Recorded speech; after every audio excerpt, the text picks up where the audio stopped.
Tak apa, tak apa. Oh, besar ni.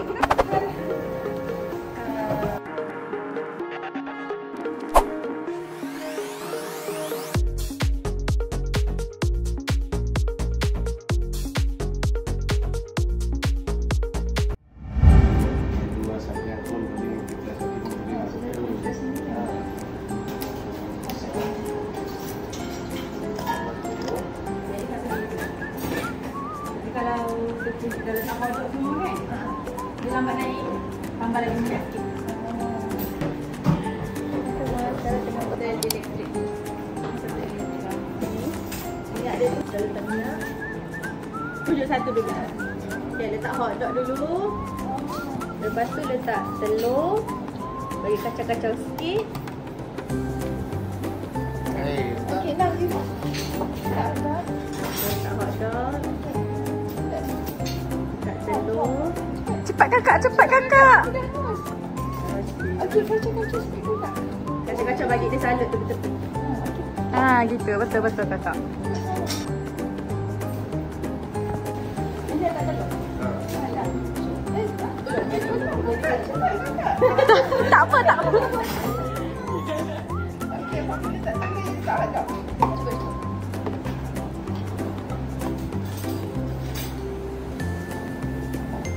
Hancurkan dia dengan apa, bawang ke, garam ke boleh juga.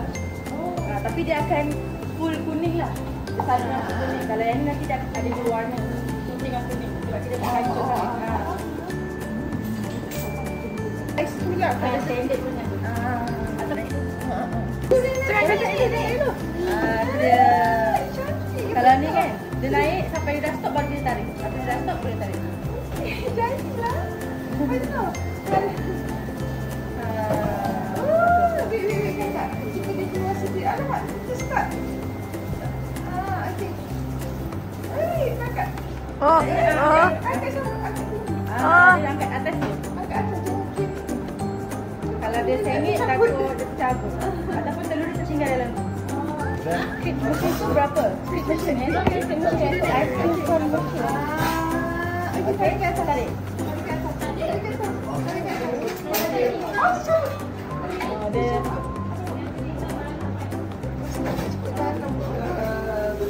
ataupun maybe macam berat kot.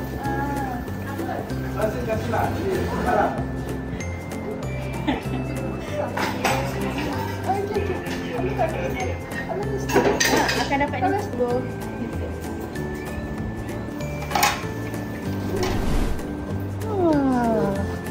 Ngantuk. Tunggu. Dia paket tak? Tak banyak tak apa.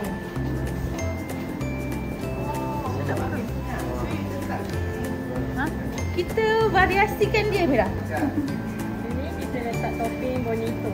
Tapi pada hari ni. Kalau yang macam ni dia 2.15 lah. Allah, apa kata pula urutnya. Okey. Berapa? RM15?